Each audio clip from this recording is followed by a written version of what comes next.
और चूंकि इस बार लोकसभा चुनाव में अखिलेश हम देखेंगे कि शाहबाद जो इलाका है उसमें बीजेपी बहुत ज्यादा कमाल नहीं कर पाई थी, एनडीए बहुत ज्यादा कमाल नहीं कर पाई थी। और क्या ये भी एक वजह है कि इस बार जब बिहार में आगे बात करिएगा, जरा शशांक के पास भी चल लेते हैं, कुछ इन्फॉर्मेशन उनके पास भी है। जी शशांक, बोलने से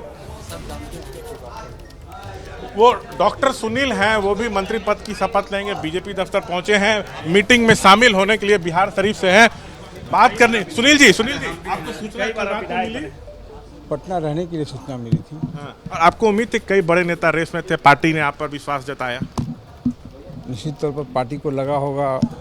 मैं 5वीं बार विधायक हूँ, लगातार मैं चुनाव जीता हूँ बिहार शरीफ से, विपरीत परिस्थितियों में भी चुनाव जीता हूँ।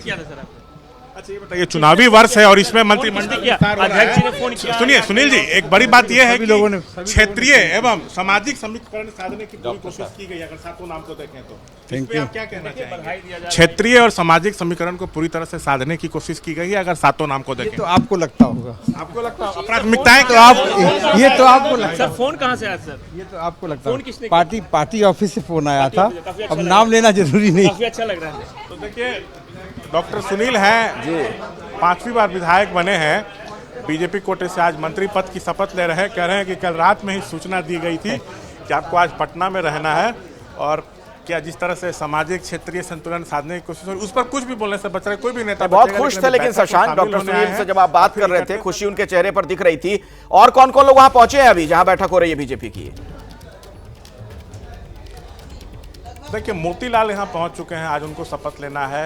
डॉक्टर सुनील जो हैं वो आ गए हैं, संजय सरावगी, जीवेश मिश्रा बस पहुँचने वाले हैं, और भी जो बाकी अन्य हैं वो भी अब एक एक करके पहुँचेंगे। दिलीप जायसवाल प्रदेश अध्यक्ष यहाँ पर मौजूद हैं, डिप्टी सीएम सम्राट भी आएंगे, और इकट्ठे जो जानकारी मिल रही है कि एक एक करके सब यहाँ से निकलेंगे साथ में और राजभवन जाएंगे। 4 बजे जो है वो शपथ ग्रहण समारोह है। जी शशांक, ये भी जरा बताइए, इस बाबत कोई जानकारी अगर मिल पा रही है, कोई सूचना हो, क्या अभी जो मौजूदा मंत्री हैं कुछ के पोर्टफोलियो भी बदले जा सकते हैं?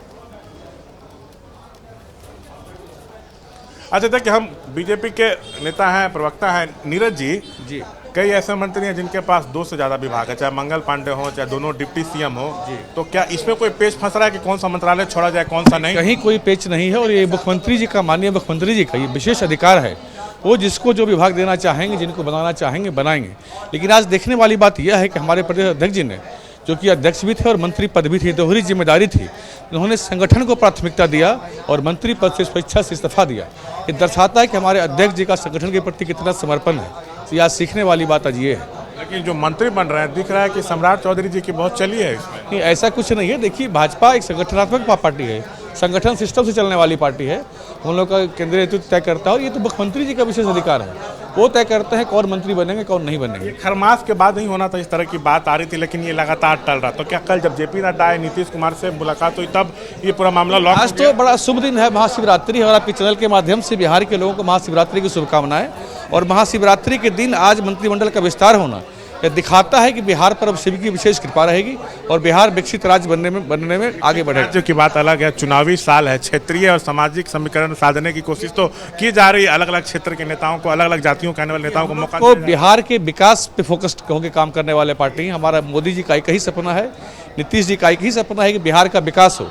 जाति की राजनीति करने वाले दूसरे लोग हैं, राजद के लोग जाति की राजनीति करते हैं। यादव समुदाय से किसी को मौका नहीं दिया गया, जबकि 3 नाम पर विचार हो रहा है। आपको नहीं पता है, हमारे नित्यानंद राय जी केंद्र में गृह राज्य मंत्री हैं, बहुत इंपॉर्टेंट विभाग उनके पास है। आप कैसे करें? भूपेंद्र यादव जी हमारे यहाँ, यादव बिहार की बात करें, हम पूरे देश की पार्टी हैं सर, हम तो कोई रीजनल पार्टी है नहीं। हम जब बात करेंगे तो पूरे देश के परिप्रेक्ष्य में बात करेंगे।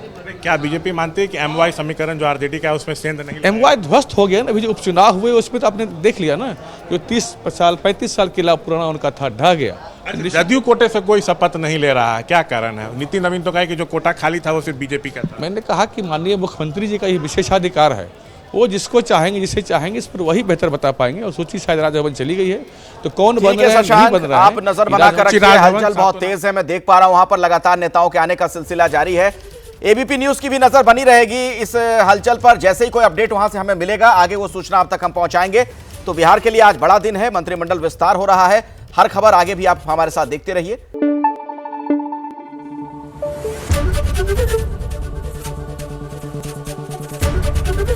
एबीपी न्यूज आपको रखे आगे।